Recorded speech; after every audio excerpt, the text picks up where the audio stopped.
कहानी की शुरुआत होती है एक ऐसी जगह से जहां सब कुछ तबाह होने वाला है। हमारा मेन कैरेक्टर साहो किम एक गरीब सिविल इंजीनियरिंग स्टूडेंट था जो रातों रात अपनी पसंदीदा फैंटेसी नॉवल के अंदर पहुंच जाता है। लेकिन किस्मत देखिए, वो हीरो नहीं बल्कि विलेन का चेला लॉयड फ्रंटेरा बन चुका है। ओरिजिनल लॉयड एक नंबर का शराबी और अय्याश लडी डडिच का था जिसने अपने पूरे परिवार को कर्ज की आग में झोंक दिया था। साहो को याद आता है कि नॉवल के एंड में यह पूरा परिवार सुसाइड कर लेता है। साहो खुद से कहता है, नहीं, मैं इस शरीर में कुत्ते की मौत नहीं मरूंगा। मुझे अपनी इंजीनियरिंग की नॉलेज का इस्तेमाल करके इस डूबती नया को बचाना होगा। अगले ही पल साहो अब लॉयड के सामने एक सिस्टम विंडो खुलती है। उसे एक एब्सोल्यूट स्किल मिलती है। जैसे ही वो जमीन पर अपना फावड़ा मारता है, उसे पूरी जमीन का एक जादुई 3D मॉडल दिखाई देने लगता है। वो देख सकता है कि कहां मिट्टी कमजोर है और कहां पत्थर सख्त। उसका बॉडीगार्ड जेवियर उसे पागलों की तरह खुदाई करते देख हैरान रह जाता है। जेवियर, जो कि इस दुनिया का सबसे खतरनाक नाइट है, वो लॉयड से नफरत करता है। लेकिन लॉयड उसे अनदेखा करके कहता है, जेवियर, ये सिर्फ मिट्टी नहीं है, ये पैसा है। मैं इस पूरी दुनिया का नक्शा बदल दूंगा। लॉयड को पता चलता है कि उसने पिछली रात शराब के नशे में गांव के पब को तहस नहस कर दिया था। वो वहां माफी मांगने जाता है, लेकिन मालिक उसे देखते ही कांपने लगता है। लॉयड देखता है कि पब का फर्श बहुत ठंडा है और मालिक की मां बीमार है। यहीं पर लॉयड अपना मास्टर स्ट्रोक खेलता है। वो अपनी इंजीनियरिंग स्किल्स से पब के नीचे ऑन-डोल हीटिंग सिस्टम्स बनाता है। जब पब का फर्श गर्म होता है और मालिक की मां को सुकून मिलता है, तो पूरे गांव की नफरत धीरे धीरे कम होने लगती है। सिस्टम उसे रिलेशनशिप पॉइंट्स RP देता है। साहो समझ जाता है कि लोगों का दिल जीतकर ही वो अमीर बन सकता है। अपने जमा किए हुए पॉइंट्स से लॉयड एक पार्टनर समन करता है। सबको लगता है कोई विशाल ड्रैगन आएगा, लेकिन निकलता है एक छोटा सा क्यूट हमस्टर जिसका नाम है पोपो। जेवियर उसे देखकर अपनी हंसी नहीं रोक पाता, लेकिन लॉयड उसे रेड सीड, लाल बीज खिलाता है और पलक झपकते ही वो छोटा चूहा 20 फीट का दानव बन जाता है। यह हमस्टर अब लॉयड की खुदाई करने वाली मशीन है। लॉयड मुस्कुराते हुए कहता है, अब होगा असली कंस्ट्रक्शन। तभी एंट्री होती है फ्रंटेरा फैमिली के सेनापति नॉर्मन की। नॉर्मन एक गद्दार है जो अंदर ही अंदर लॉयड के पिता की संपत्ति हड़पना चाहता है। वो लॉयड की बेइज्जती करता है और कहता है कि सोल्जर मजदूरी नहीं करेंगे। लॉयड उसे सरेआम थप्पड़ मार देता है और उसे डुअल फाइट के लिए चैलेंज करता है। पूरा गांव सन्न रह जाता है। लॉयड का शरीर कमजोर है और नॉर्मन एक मास्टर स्वॉर्ड्समैन। साहो को पता है कि वो सीधे नहीं जीत सकता, इसलिए वो जेवियर के पास जाता है। वो जेवियर की बीमारी इंसोमेनिया का इलाज करने का वादा करता है और बदले में तलवारबाजी की ट्रेनिंग मांगता है। अगले 1 महीने तक लॉयड मौत और जिंदगी के बीच ट्रेनिंग करता है। वो हजारों चक्कर काटता है और अपनी मेंटल स्ट्रेंथ से जेवियर को भी हैरान कर देता है। उधर नॉर्मन अंधेरे में अपनी तलवार तेज कर रहा है। वो सोच रहा है कि फाइट के दिन वो लॉयड को जान से मार देगा और फिर उसके माता पिता को खत्म करके खुद राजा बन जाएगा। लेकिन उसे यह अंदाजा नहीं है कि लॉयड फ्रंटेरा अब वो पुराना शराबी नहीं रहा। अब उसके पास 2026 की इंजीनियरिंग नॉलेज और एक शातिर दिमाग है। फाइट का दिन करीब आ चुका है। एक तरफ है सदियों की ट्रेनिंग वाला योद्धा नॉर्मन और दूसरी तरफ है एक इंजीनियर जिसने अपनी मौत को करीब से देखा है। वक्त आ चुका है उस मुकाबले का जिसका सबको इंतजार था। एक तरफ है फ्रंटेरा फैमिली का गद्दार सेनापति नॉर्मन और दूसरी तरफ है हमारा इंजीनियर लॉयड फ्रंटेरा, लॉयड। मैदान खचाखच भरा है। बैरन आर्कोस और उनकी वाइफ डरी हुई हैं क्योंकि उन्हें पता है कि नॉर्मन एक बेरहम योद्धा है और वो इस फाइट में लॉयड को जान से भी मार सकता है। नॉर्मन अपनी तलवार निकालता है और पूछता है, क्या तुम तैयार हो? लॉयड अपने फावड़े को स्टाइल से घुमाता है और कहता है, मैं तो कब से तैयार हूं। तुम्हें हराने के बाद ही सबको मेरी असली ताकत पता चलेगी। भीड़ हंसने लगती है। क्या ये पागल फावड़े से तलवार का मुकाबला करेगा? लेकिन जेवियर शांत है। उसे पता है कि लॉयड ने पिछले 1 महीने में जो ट्रेनिंग की है वो साधारण नहीं थी। लॉयड ने खास तौर पर लोहे का एक मजबूत फावड़ा बनवाया है। जैसे ही फाइट शुरू होती है, लॉयड एक अजीब सा स्टांस लेता है। जेवियर चौंक जाता है। ये तो मिलिट्री की मॉडर्न बैनेट टेक्निक है। लॉयड फावड़े को किसी बंदूक की तरह इस्तेमाल कर रहा है। वो नॉर्मन के हर वार को फावड़े के चौड़े हिस्से से शील्ड की तरह ब्लॉक करता है और फिर उसे एक पोगो स्टिक की तरह इस्तेमाल करके हवा में उछल जाता है। नॉर्मन की समझ के बाहर है कि यह कौन सा जादू है। नॉर्मन गुस्से में पागल होकर अपनी सबसे खतरनाक स्किल माना हार्ट एक्टिवेट करता है। उसकी तलवार से नीली आग निकलने लगती है। सबको लगता है अब लॉयड खत्म, लेकिन लॉयड मुस्कुराता है। उसने अपनी आरपी पॉइंट्स से एक नई स्किल खरीदी थी, शवलिंग और माना कॉन्जरिंग। जैसे ही नॉर्मन हमला करता है, लॉयड अपनी स्किल से नॉर्मन की ही माना शक्ति को सोख लेता है और उसे अपने फावड़े में भर लेता है। और फिर चटाक, लॉयड अपने फावड़े के पीछे वाले हिस्से से नॉर्मन के मुंह पर एक जोरदार तमाचा जड़ता है। नॉर्मन का दांत टूटकर गिर जाता है। एक इंजीनियर ने एक स्वॉर्ड मास्टर की बोलती बंद कर दी। लॉयड रुकता नहीं है। वो नॉर्मन को तब तक पीटता है जब तक वो अधमरा न हो जाए। तभी लॉयड अपने पिता से कहता है, पिताजी, इस गद्दार के कागजात उस टेबल के नीचे छिपे हैं। बैरन को नॉर्मन की गद्दारी के सबूत मिल जाते हैं। अब आती है सजा की बारी। लॉयड कहता है, मैं इसे माफ कर दूंगा, बस इसके ऊपर एक चूहा छोड़ना होगा। सब सोचते हैं ये कैसी सजा है। तभी लॉयड अपने पार्टनर पोपो पॉडोंग को रेड सीड खिलाता है। पलक झपकते ही वो छोटा सा हमस्टर 20 फीट का दानव बन जाता है और नॉर्मन के ऊपर कूद जाता है। गद्दार का काम तमाम। लॉयड ने सबको दिखा दिया कि गद्दारों के साथ क्या होता है। अब लॉयड का अगला मिशन है कोयला निकालना। वो अपनी नई शील्ड टनलिंग मेथड से गुफा खोदना शुरू करता है, लेकिन गुफा के अंदर उनका सामना होता है हजारों जहरीली चींटियों और उनकी क्वीन एंट से। ऑक्सीजन खत्म हो रही है, गुफा ढहने वाली है। जेवियर और लॉयड अंदर फंस जाते हैं। लॉयड घबराने के बजाय दिमाग लगाता है। वो गुफा के अंदर भरी मीथेन गैस का पता लगाता है। वो जेवियर से कहता है, पीछे हटो, और एक जबरदस्त धमाका करता है। पूरी चींटी कॉलोनी जलकर खाक हो जाती है, लेकिन लॉयड और जेवियर बाल बाल बच निकलते हैं। जब लॉयड बेहोश जेवियर को अपने कंधे पर उठाकर गुफा से बाहर निकलता है तो पूरा गांव दंग रह जाता है। जो लोग उसे कचरा कहते थे आज उसे हीरो मान रहे हैं। लॉयड को 500 आरपी पॉइंट्स मिलते हैं, लेकिन लॉयड मन ही मन सोच रहा है, मैं हीरो नहीं हूं, मैं तो बस बिजनेसमैन हूं। अब जब मैंने गुफा साफ कर दी है तो मैं गांव वालों को कोयला बेचकर मालामाल हो जाऊंगा। कहानी के अंत में लॉयड को गुफा के और गहरे हिस्से में कुछ अजीब से मॉन्स्टर्स मिलते हैं जो जालों में बंधे हैं। लॉयड की आंखों में फिर से वही लालची चमक आती है। लगता है नए गुलाम मिल गए। लॉयड उस ओर्क कबीले के सरदार के बेटे को बचाता है। ऑर्क सरदार का बेटा हर बात के आखिर में औरो बोलता है। वो लॉयड का शुक्रिया अदा करते हुए कहता है, तुमने मेरी जान बचाई है, जो चाहो मांग लो। लॉयड के चेहरे पर वही पुरानी लालची मुस्कान आ जाती है। उसे पता है कि उसे एक ब्लैंक चेक मिल गया है। वो सीधे ऑर्क सरदार से कहता है, मुझे तुम चाहिए। जेवियर बगल में खड़ी हेजे होकर सोचता है, ये फिर से कोई घटिया हरकत करने वाला है। सरदार मना कर देता है क्योंकि ऑर्क सिर्फ बहादुर योद्धाओं की बात मानते हैं। लॉयड समझ जाता है कि उसे अपनी बहादुरी साबित करनी होगी। लॉयड को याद आता है कि ऑर्क कबीले में एक रस्म होती है, कमिंग ऑफ एज सेरेमनी। इसमें एक चींटी को मारकर उसका सिर लाना होता है। लॉयड सरदार के बेटे से झूठ बोलता है, अरे भाई, तुम्हें याद नहीं, तुमने और मैंने मिलकर उस क्वीन एंट को मारा था, तुम बहुत बहादुर हो। जेवियर पीछे खड्डा होकर लॉयड का खौफनाक चेहरा देखता है।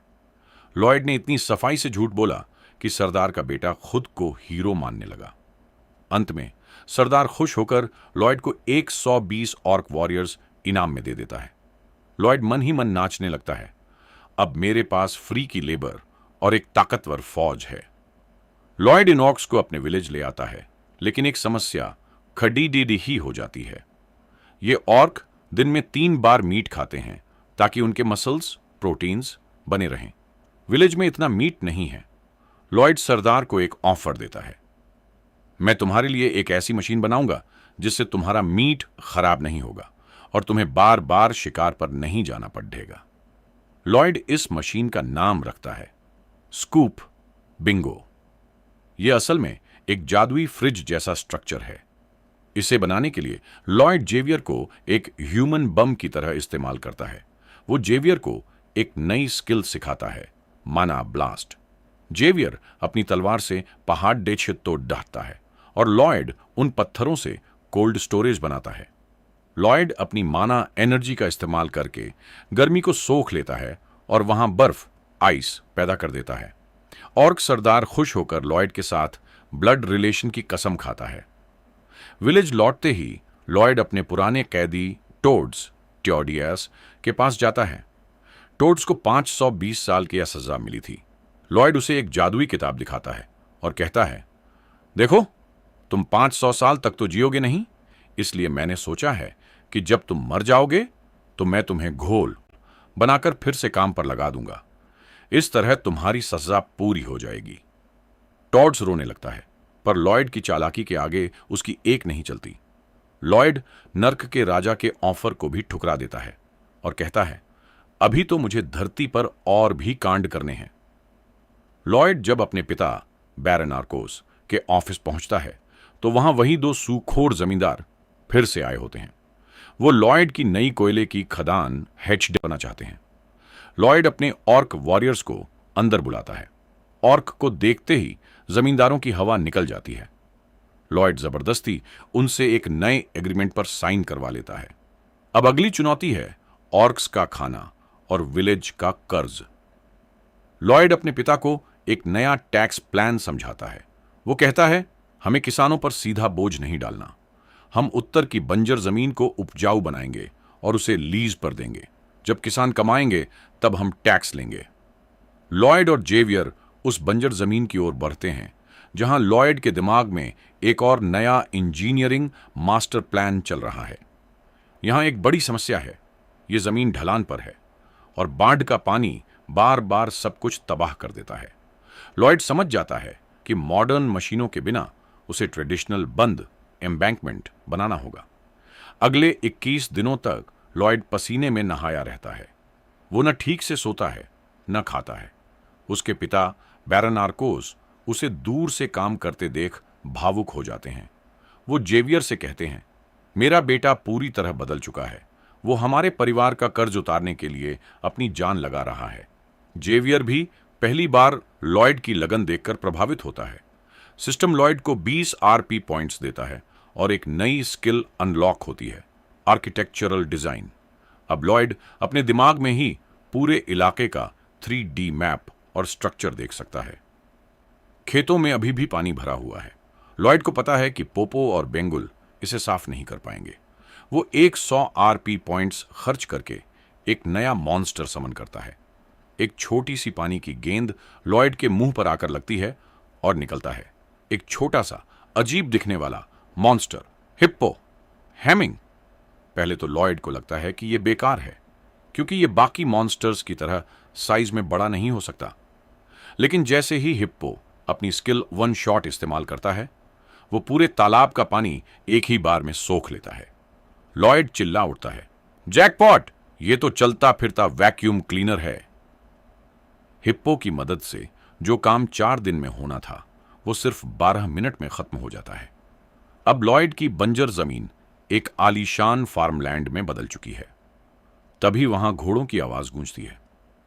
विस्काउंट लोकोना अपने सिपाहियों के साथ वहां पहुंचता है। वो बदतमीजी से कहता है, यह जमीन हमारी है, यहां से निकल जाओ। विस्काउंट लॉयड को एक बच्चा समझकर उसकी बेइज्जती करता है, लेकिन लॉयड को कानून की बारीकियां पता हैं। वो विस्काउंट को याद दिलाता है कि नियम 321 के तहत यह जमीन फ्रंटेरा फैमिली की है। लॉयड उसे पहली फसल, एक सब्जी, हाथ में थमाते हुए कहता है, बधाई हो विस्काउंट, यह हमारी मेहनत का फल है और अब यह जमीन कानूनी तौर पर हमारी है। अब यहां से दफा हो जाइए। विस्काउंट गुस्से में लाल होकर वहां से चला जाता है, लेकिन वो एक नई चाल चलता है। वो ऊपर से आने वाले पानी की सप्लाई में जहरीली डाई मिला देता है, जिससे पूरे फ्रंटेरा विलेज के लोगों के सर में भयानक दर्द होने लगता है। विस्काउंट को लगता है कि लॉयड घुटने टेक देगा, लेकिन लॉयड तो बदले का बाप है। वो अपनी ऑर्क सेना और हिप्पो की मदद से एक नया वाटर कैनाल खोद देता है और विस्काउंट की फैक्ट्री का पानी ही रोक देता है। 1 महीने बाद विस्काउंट खुद लॉयड के पैरों में गिरकर माफी मांगता है, क्योंकि उसकी फैक्ट्री बंद हो चुकी है। लॉयड उससे एक ऐसा कॉन्ट्रैक्ट साइन करवाता है जो विस्काउंट की आने वाली पीढ़ियों को भी फ्रंटेरा फैमिली का गुलाम बना देगा। लॉयड मुस्कुराते हुए कहता है, मेरा दिल पत्थर का है विस्काउंट, अब हर महीने पैसे तैयार रखना। Journey to the city of commerce. अब लॉयड को अपना सारा सोना, गोल्ड बेचने के लिए काउंट क्रैमो से मिलना है। रास्ते में लॉयड घोड़े पर सोते हुए जेवियर के कंधे पर सिर टिका देता है। जेवियर उसे एक जोरदार कोहनी मारता है। लॉयड गुस्से में कहता है, तुमने मुझे मारा। जेवियर मासूम बनकर मना कर देता है। लॉयड चिढ़कर उसे ऑर्डर देता है कि वो उसे खुद घुड़सवारी सिखाए। जब वो सिटी पहुंचते हैं तो काउंट क्रेमो एक बड़ी गलती कर बैठते हैं। वो जेवियर को प्रिंस लॉयड समझकर उसकी तारीफ करने लगते हैं और अपनी बेटी का रिश्ता भी उसे ऑफर कर देते हैं। असली लॉयड को नौकर समझकर चुप रहने को कहते हैं। लॉयड का गुस्सा 7वें आसमान पर पहुंच जाता है, पर वो अपना काम निकालने के लिए शांत रहता है। काउंट क्रेमो बताते हैं कि समुद्र में एक विशाल मॉन्स्टर गीगा टाइटन की वजह से सारा व्यापार रुक गया है। वो समुद्र के बीचों बीच एक सोने की जलपरी की मूर्ति बनाना चाहते हैं ताकि मॉन्स्टर डरकर भाग जाए, पर समुद्र की गहराई की वजह से यह नामुमकिन है।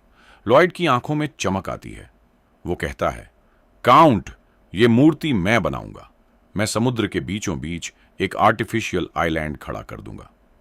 काउंट को यकीन नहीं होता, पर लॉयड अपनी इंजीनियरिंग स्किल्स और अपने तीनों मॉन्स्टर्स पोपो, बेंगुल और हिप्पो के साथ इस नामुमकिन प्रोजेक्ट को शुरू करने के लिए तैयार है।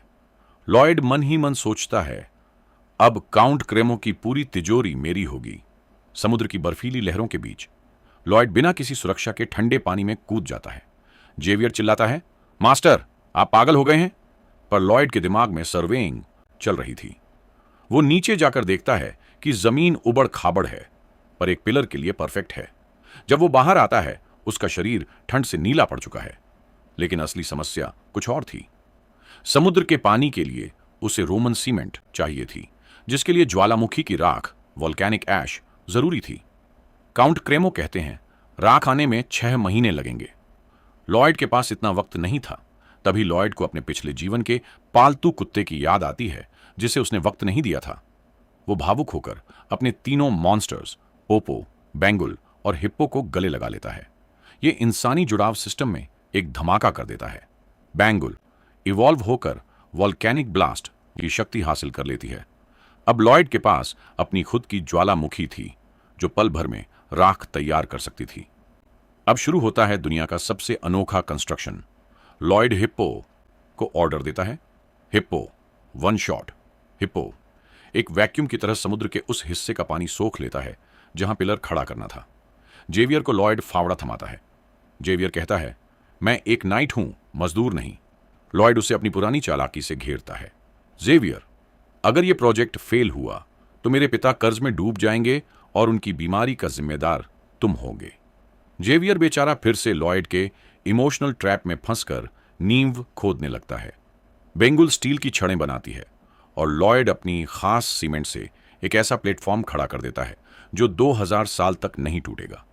इसके ऊपर सोने की जलपरी की विशाल मूर्ति लगाई जाती है। काउंट क्रेमो और पूरी सिटी खुश है, पर लॉयड की नजरें क्षितिज पर थीं, क्योंकि उसे पता था शिकार शिकारी को ढूंढते हुए आ रहा है। पार्टी अपने चरम पर थी जब अचानक जेवियर के हाथ कांपने लगते हैं। मास्टर, कुछ बहुत विशाल आ रहा है। तभी समुद्र का सीना चीरते हुए गीगा टाइटन बाहर निकलता है। एक ऐसा केकड़ा जिसका साइज किसी पहाड़ जैसा था। वो जलपरियों से नफरत करता था। जैसे ही उसने सोने की मूर्ति देखी, उसकी आंखें लाल हो गईं। एक जोरदार प्रहार, मूर्ति किसी खिलौने की तरह टूटकर सिटी के बीचों बीच जा गिरती है। तबाही मच जाती है। लॉयड पहले तो भागने की कोशिश करता है, पर जब वो मासूमों की चीखें सुनता है तो उसका इंजीनियर माइंड एक्टिवेट होता है। वो समझ जाता है कि ये मॉन्स्टर सिटी को तबाह कर देगा। वो जेवियर से कहता है, हमें इसे जंगल की तरफ ले जाना होगा। हम इसे चारा बनकर खींचेंगे। लॉयड टूटी हुई मूर्ति को अपनी बग्घी पर बांधता है और मॉन्स्टर को चिढ़ाते हुए सिटी से बाहर ले जाता है। जेवियर थका हुआ है, उसकी तलवार टूट चुकी है। लॉयड उसे अपनी सर्विंग स्किल से बताता है, जेवियर, इसके जोड़ों में पानी भरा है, ये एक हाइड्रोलिक सिस्टम है, तुम्हें इसे चेन सॉ की तरह काटना होगा। लेकिन मॉन्स्टर बहुत मजबूत था। लॉयड समझ जाता है कि अब जुगाड़ काम नहीं आएगा। वो सिस्टम में अपनी सारी आरपी पॉइंट्स झोंक देता है और ट्रिपल हार्ट माना सर्किल अनलॉक करता है।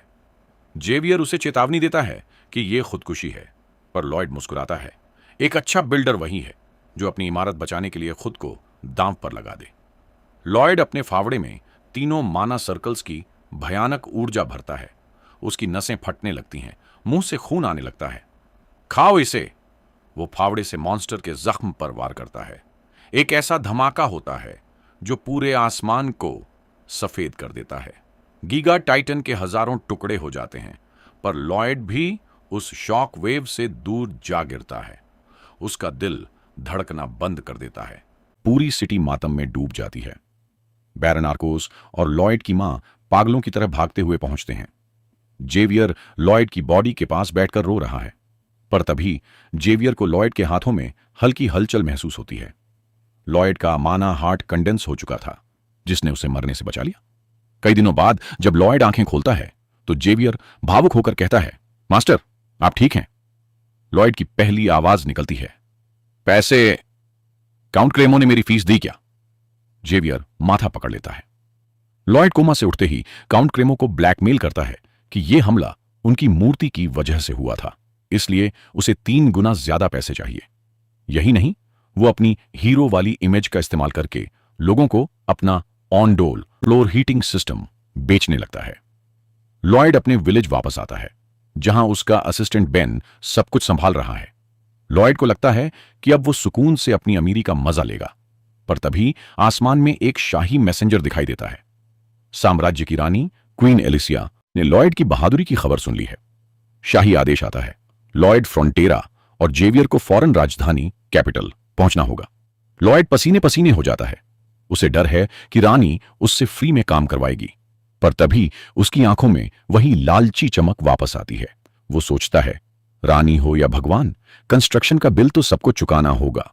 वो अपने शाही लुक में तैयार होता है और जब दरबार पहुंचता है तो सामने रानी एलिसिया को देखकर दंग रह जाता है। वो जितनी ताकतवर है उससे कहीं ज्यादा खूबसूरत। तो दोस्तों, एक गंदा सा कमरा साफ करने वाला लड़का आज साम्राज्य की सबसे ताकतवर औरत के सामने खड़ा है। क्या लॉयड रानी को भी अपनी बातों के जाल में फंसा पाएगा, या शाही महल की राजनीति लॉयड की इंजीनियरिंग को कुचल देगी? और सबसे बड़ा सवाल, क्या जेवियर अब भी लॉयड से नफरत करता है, या वो उसका सबसे वफादार ढाल बन चुका है? अगला एपिसोड और भी गहरा और खतरनाक होने वाला है। अगर आपको लॉयड की ये इंजीनियरिंग वाली जीत पसंद आई तो कमेंट्स में एललॉयड टाइप करें, वीडियो को लाइक करें और सब्सक्राइब का बटन दबाएं ताकि आप राजधानी वाला ये रोमांच मिस न करें। मिलते हैं अगले वीडियो में।